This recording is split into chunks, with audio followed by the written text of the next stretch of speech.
Welcome to Wealthy After 40. Ready to ditch debt, retire sooner, and live life on your own terms? Only 54% of Gen Xers feel prepared for retirement, and 22% believe they will live a comfortable lifestyle. So if you're feeling like your finances are a hot mess express, you are not alone. I'm Daleen Higgins, founder of Elevate Finances and money coach for Gen Xers. I reached my dream of retiring at 50 while helping our daughter through college, and now I want to help you do the same. It's time to stop avoiding your finances like the plague and start having confident conversations about money. Join me every week to talk about personal budgeting, debt payoff, saving for retirement, money mindset, and leaving a legacy for future generations. Okay, friends, let's talk money.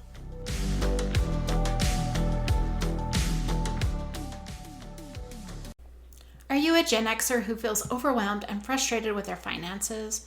You're not sure what to do. You feel this sense of urgency that you've got to act now or life will be over. I'm here to help you with my Financial Freedom Accelerator, a 4-month coaching program that will give you the tools, the outline, and the path you need to achieve whatever your heart says. If you're not sure what that is, we also work on that in this coaching program as well. So feel free to reach out with any questions you might have and visit my website for all the details. Be sure to apply and use the interest form to take the next step.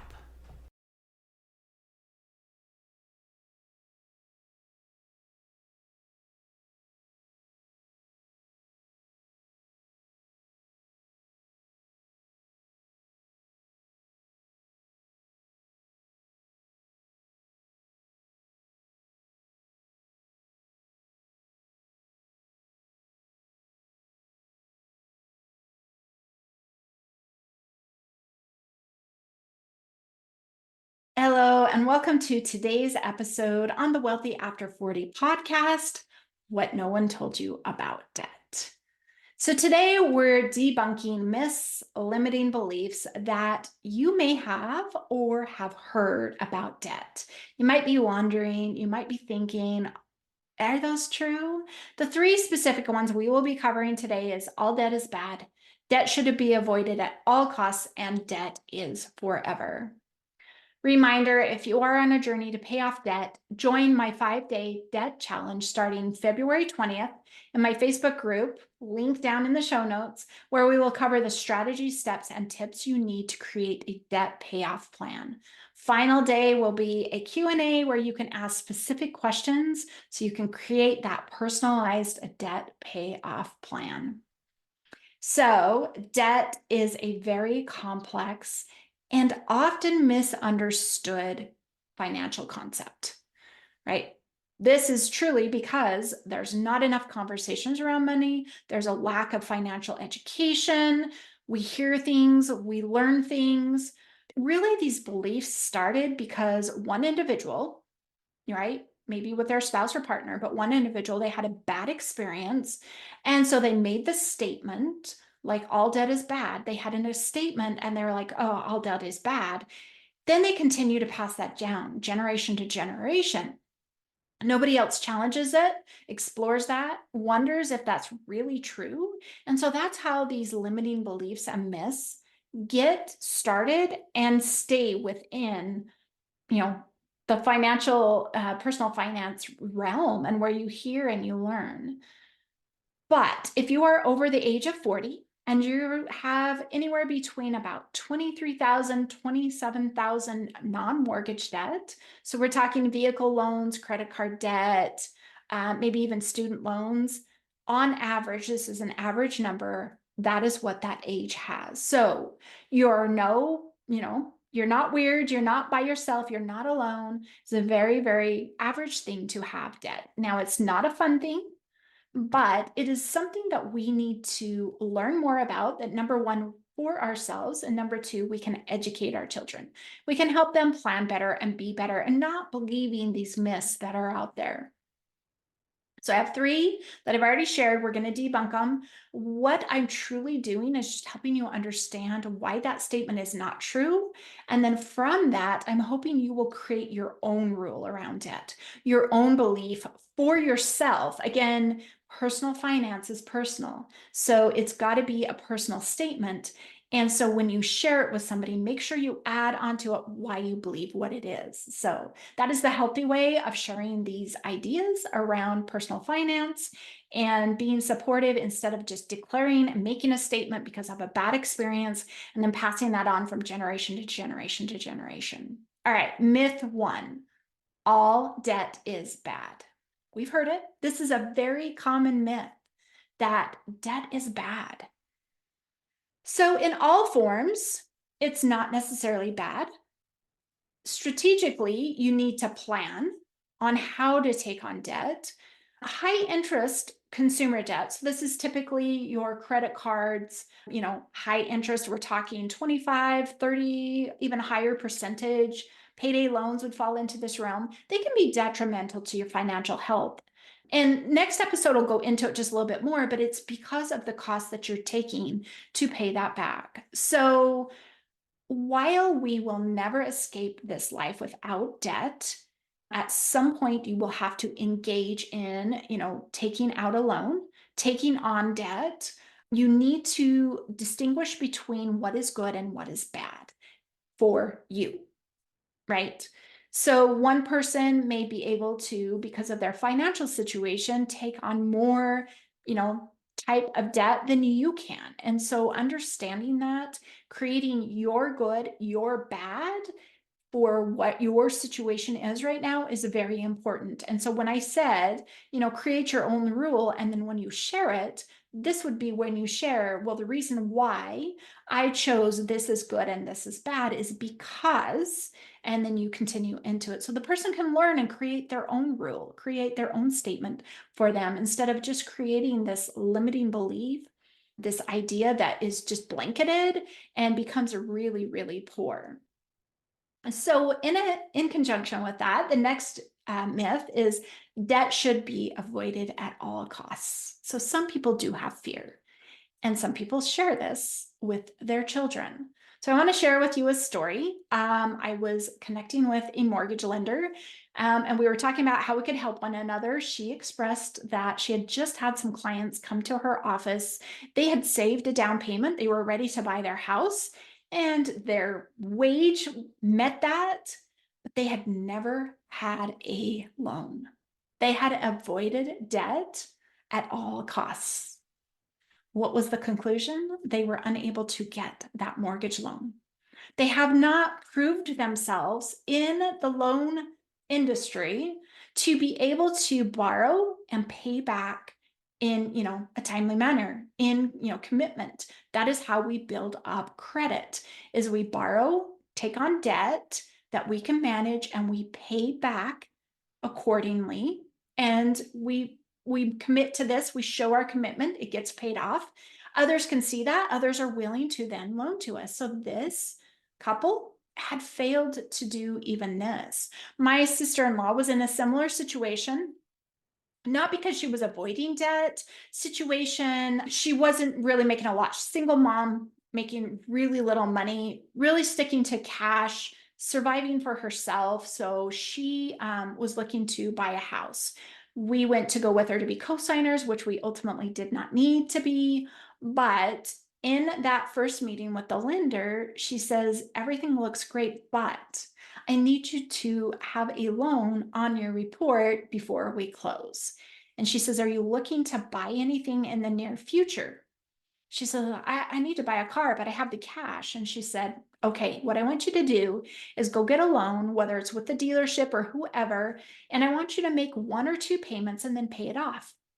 Therefore, you have just shown you can get a loan, you can pay it off. You've just built credit. So thinking about it in that respect, as opposed to avoiding all debt, that at the point we know we need to, because unless you're rich, unless you have an inheritance, unless somebody else buys your house, more than likely everybody will engage in a mortgage loan, with the exception of those who are only going to rent for their lifetime. That's fine, but you still need credit to get a rental, right? So, in a sense, you do not want to avoid debt at all costs, but obviously being prudent, being aware, understanding that. And as I said, there will be one more episode next week where we'll dive into actually what is debt. So, as you're working through some of these ideas, some of these thoughts, and paying off your debt, really learning about number one, debt, what it is, what it means, all the little terms are important. And then what is credit? That can also help build that up. So, all right. The the third myth that I want to share is that some people feel like debt is forever. Now you buy a house, and that's probably the largest loan that you will ever get, right? Add that to all of your other debt, it seems like it is never ending. I totally understand that. From the very beginning, I think everybody feels like that, especially when you make those first few payments on your mortgage loan and $20 is going to principal. How am I going to ever pay off the house when nothing goes to principal, right? But learning that and understanding why that is helps you see that debt is going to go away eventually. And it truly can. Debt is not a life sentence. Debt needs to be a priority when you pay it off, and you need to learn how to manage debt. All of those things help create this not forever feeling and not this forever situation. But it's important not to get in that mindset either, because if you're very complacent that debt is forever, then you won't make strides. You won't be able to even think about paying that off. So I have a family friend who kind of is in this, in this myth area, living life very much like that. Like that's just the way of life. Debt is always a thing. Debt is forever. You can't get free of debt. But the same person back in the early 80s, when he was being let go from jobs for, layoffs or other reasons, that he would take out his 401 because he would never live until retirement age. And so just living in that scarcity mindset, both of those are a scarcity mindset, is that when you reach that point and he's there, there is no option. There is no choice. You have limited, you've restrictive, you can't make these really wise financial decisions because you're number one, you're in this scarcity mindset and you've created such scarcity. There's nowhere to turn to, there's nowhere to change, there's nowhere to fix, and you're on that brink of retirement. So change that, make sure you get out of that mindset that things are forever in every aspect with money, but definitely with debt. Debt is not forever. I have paid everything off except for an investment mortgage I have, which probably about 10 years ago, I was in the same situation. Everything was paid off with the exception of my home. It was just the timing, the way things fell, the way we were purchasing. It just is what it is. And everybody's journey is different, but understanding that it doesn't always have to be and that it's just a way of life. Make debt work for you, make debt obtainable in that you can pay it off, that it will be something that will go away, that will free you up.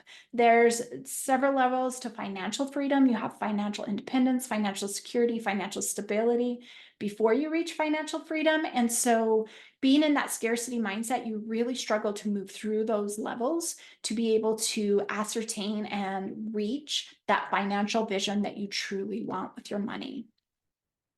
So, what are the next action steps? I want you to go back and listen to these, or if you remember them, and reframe those rules to fit you. So, instead of thinking that debt is forever, how are you going to think about that? What is your view going to be? How are you going to share with others that that's not my belief and my belief is this? Because make sure you include that because again, right? And then we're all raising children, or most of us are raising children or have an influence, whether it's on our nieces and nephews as well. So how are you going to explain and share that with them? So be sure that you finish that out. You have, instead of just a bold statement like, I just don't believe in that you have a little bit more that explains your personal swing on it to help others be able to create their own rules and put their own swing on it. So Next steps, be sure to jump into that Facebook group so you can join in the challenge and really start working on not only the mindset, which we've discussed in last episode, this episode, and what's coming up, but that you can create that strategy payoff plan for you and get your questions answered. And also, we have that discussion post every Wednesday that drops after the new episode where we dive deeper. Questions, answers, you're also welcome to make your own. So I'd love to have you join and support us, and I'll look forward to seeing you next week. Thanks for listening. Every week, my goal is to help you get one step closer to financial freedom and making confident decisions so your money starts working for you. Having a community of support is important to your financial success. I would love to have you join me in my free Facebook community, All Things Personal Finance. Inside this group, every live training, action challenge, and posts are filled with tips and strategies to help you progress to financial freedom.